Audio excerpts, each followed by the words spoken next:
ఏర్పడినటువంటి సమావేశానికి ఇచ్చేసినటువంటి మన పిసిసి అధ్యక్షులు రఘువర్ రెడ్డి గారికి, ప్రత్యేక ఆహ్వానితులుగా వచ్చినటువంటి కేంద్ర మంత్రివర్యులు గౌరవనీయులు వీరాం రమేష్ గారికి, ఈ మేనిఫెస్టో రూపకల్పన చేసినటువంటి manifesto committee chairman Ramanarayana Reddy గారికి, ప్రత్యేక ఆహ్వానితులుగా వచ్చినటువంటి కె రాజు గారికి, ఇక్కడ ఉన్నటువంటి పెద్దలు గౌరవనీయులు కెపి రామచంద్రరావు గారికి, మంత్రివర్యులు మాజీ మంత్రివర్యులు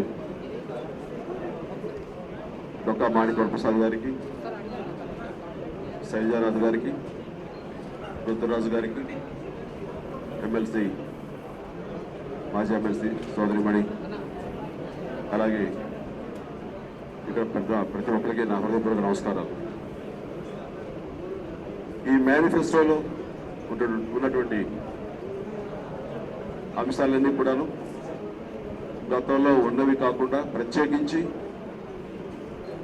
ఈనాడు ప్రజల యొక్క అభిష్టాలు, వాళ్ళ మనోభావాలు, వాళ్ళ ఆకాంక్షలు దృష్టిలో పెట్టుకుని, అలాగే ఆచరణ యోగ్యమైనవి, అమలుకు సాధ్యమైనవి, ప్రాక్టికల్గా జరిపేవి, అన్నమాట నిలబెట్టుకునేవి, అలాంటి అంశాలు ఇందులో పొందుపరచడం జరిగింది. ప్రత్యేకించి ఆర్థిక శాఖ మంత్రులుగా రామనారాయణ రెడ్డి గారు ఎంతో అనుభవం ఉన్న మనిషి. ఆ అనుభవాన్ని దృష్టిలో పెట్టుకుని ఏదైనా ఒక హామీ ఇస్తే, ఏదైనా ఒక పథకం మేము చేస్తాము అని ఇందులో పొందుపరిస్తే అది ఆచరణయోగ్యంగా ఉండేలాగా, ఆర్థికపరమైన అంశాలు సంబంధించి అయితే అది ఖచ్చితంగా అమలు చేసేలాగానే ఇందులో పొందుపరచడం జరిగింది వారి అనుభవం దృష్ట్యా. తప్ప శుష్క వాగ్దానాలు కానీ చేయలేనివి కానీ ఇందులో పొందుపరచడం జరగలేదు. ఇది ప్రజల మేనిఫెస్టో. ప్రజలు కోరుకునేది, ప్రజలకు అభివృద్ధికి, వాళ్ళ యొక్క సంక్షేమానికి అర్థం పట్టేదిగా ఇది రూపకల్పన చేయడం జరిగింది. ఇందులో ముఖ్యంగా కాంగ్రెస్ సంబంధించి కాంగ్రెస్ ఇచ్చిన హామీలు నెరవేరుస్తుంది. అలాగే ప్రజలకు అవసరం అనుకుంటే ఇవ్వడం కూడా మనం గతంలో అమలు చేసాము. అదేవిధంగా కాంగ్రెస్ ముందుకు వెళ్తుంది. ఉదాహరణకి ఉచిత విద్యుత్ కానివ్వండి, అలాగే ఈ సబ్సిడీ బియ్యం కానీ ఇదివరకు ఇలాంటి ఎన్నో ఉదాహరణలు చెప్పుకోవచ్చు మనం. కాబట్టి ఇతర పార్టీ వాళ్ళు ఆచరణయోగ్యం కానివి, చేయలేనివి, అమలు చేయలేనటువంటి వాగ్దానాలని ఎన్నో చేస్తూ వచ్చారు, మనకు తెలుస్తుంది. బట్ కాంగ్రెస్ ఎన్నికల ప్రణాళిక ఇది ఖచ్చితంగా ఏమేమి హామీలు ఇస్తుందో ఆ హామీలన్నీ కూడా నెరవేర్చిస్తుంది. మరీ ముఖ్యంగా నాకు నచ్చింది ఇందులో ఆడబిడ్డ పుడితే ఆ బిడ్డ పుట్టగానే 100 గజాల స్థలం ఆ బిడ్డ పేరున రాయటం అన్నది ఇది చాలా చాలా నా హృదయానికి హత్తుకున్నటువంటి పథకంగా నేను భావిస్తున్నాను. ఎందుకంటే ప్రతి పేద తల్లిదండ్రులు ఆడపిల్ల పుట్టగానే సంతోషించడం బదులు ఒక రకమైనటువంటి విషాదంగా ఏమిటిది అనే ఒక బరువుగా ఫీల్ అయ్యేటటువంటి పరిస్థితి. అలాంటి వాళ్ళకు ఒక భరోసా, నీ ఆడబిడ్డ పుట్టినందుకు లక్ష్మి పుట్టిందనుకో, ఆ బిడ్డకు మేము ఉన్నాం అంటూ కాంగ్రెస్ ఈ రోజున వారు భరోసాగా ఇస్తూ వారి ఇంట్లో ఆడబిడ్డ పుడితే ఆనందం వెలువిరిసేలాగా ఈ యొక్క 100 గజాల స్థలం పాప పేరున పుట్టగానే ఇవ్వడం అన్నది ఇది నాకు చాలా చాలా బాగా నచ్చినటువంటి పథకంగా నేను చెప్తాను. దానికి ప్రత్యేకించి రామనారాయణ రెడ్డి గారికి నా హృదయపూర్వక అభినందనలు తెలియజేస్తున్నాను. అదేవిధంగా ఎన్నో కులాలు బీసీ స్టేటస్ కావాలంటూ ఎన్నో సంవత్సరాలుగా డిమాండ్ ఉంది. అది గతంలో దాని మీద కోర్టు నిర్ణయాలు కానివ్వండి, మరొక విధంగా పలు అంశాలు కానివ్వండి, లేకపోతే ఉన్నటువంటి existing percentage for BC status అనిపిస్తున్న వాళ్ళకి ఏదైనా మాకేమైనా ఇబ్బంది ఉంటుందా అనేటువంటి మీమాంసలో ఉండేది.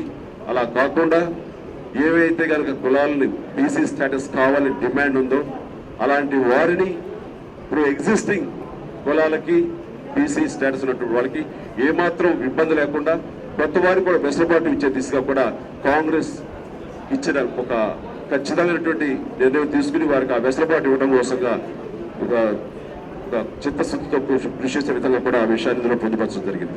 సో ఈ సందర్భంగా ఏవైతే అంశాలు ఇందులో ఉన్నాయో అవన్నీ కూడాను ఖచ్చితంగా చేసే దిశగా కాంగ్రెస్ చిత్తశుద్ధితోటి ఒక ముందుకు వెళ్తుందని ఈ సందర్భంగా తెలియజేస్తూ, ఇక్కడ టీడీపీ గతంలో వారు ఇచ్చినటువంటి వాగ్దానాలు, వారు చేసిన హామీలు, మేనిఫెస్టోలో వారు మాటల వరకే తప్ప ఓటర్ని ఆకర్షించుకోవడం కోసం తప్ప అందులో ఒక నిబద్ధత కానీ, ఒక నిజాయితీ కానీ, చిత్తశుద్ధి కానీ లేదన్నది మనకు తెలుస్తుంది. ఆయన బీసీలకి నేను 33% అంటే దాదాపు 100 సీట్లు ఇస్తాను అని గతంలో ఆయన అన్నారు. అది ఎక్కడ ఆయన నెరవేర్చుకోలేదు. అలాగే కొన్ని డిక్లరేషన్ అని చెప్తుంటూ వస్తారు. ఎస్టీ, ఎస్సీ, బీసీ, మైనారిటీ, ఆఖరికి బ్రాహ్మణుల డిక్లరేషన్, అలాగే కాపుల డిక్లరేషన్ అంటూ ఎన్నో సందర్భాల్లో చెప్పుకుంటూ వచ్చారు. ఆ డిక్లరేషన్ ఏమైపోతాయో తెలియదు. అలాగే ఆయన 33% మహిళలకు నేను టికెట్లు ఇస్తాను అన్నారు. అదేవిధంగా యువతకు 40% ఇస్తాను అన్నారు.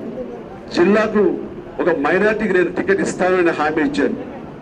ఇలాగా ఎన్నో హామీలు ఇస్తుంటారు. ఇవన్నీ కూడాను ఆ డిక్లరేషన్ కానీ, హామీలు కానీ అన్ని కూడా గాలి కొట్టుకుపోయాయి. అలాంటి మేనిఫెస్టోని, అలాగే వైఎస్ఆర్ కాంగ్రెస్ పార్టీ ఇచ్చిన మేనిఫెస్టో ఆయన పదవిలోకి రాగానే, అధికారంలోకి రాగానే నేను 5 సంతకాలతో మొత్తం ఈ రాష్ట్రం దేశాన్ని మార్చేస్తానని. 5 సంతకాలు అంటే పంచభూతాలని ఆయన గత అమ్మేస్తారేమో. ఎందుకంటే ఈ గతంలో పంచభూతాల మీద ఆధారపడినటువంటి వ్యక్తి, ఆ రకంగా అవినీతి చేసినటువంటి వ్యక్తులు ఇచ్చే హామీలు ఆ రకంగా ఉంటున్నాయి. కాబట్టి ఈ సందర్భంగా ఈ యొక్క 3 మా మేనిఫెస్టోకి సంబంధించి ప్రజల్లో చర్చ జరగాలి. ఏది నిబద్ధతతోటి, నిజాయితీతో ఉంది, ఏది ప్రాక్టికాలిటీ, ఏది ఆచరణయోగ్యమైంది అనేది ఒక చర్చ జరగాలి. కాబట్టి ప్రజలు ఖచ్చితంగా దీని మీద చర్చించాలి.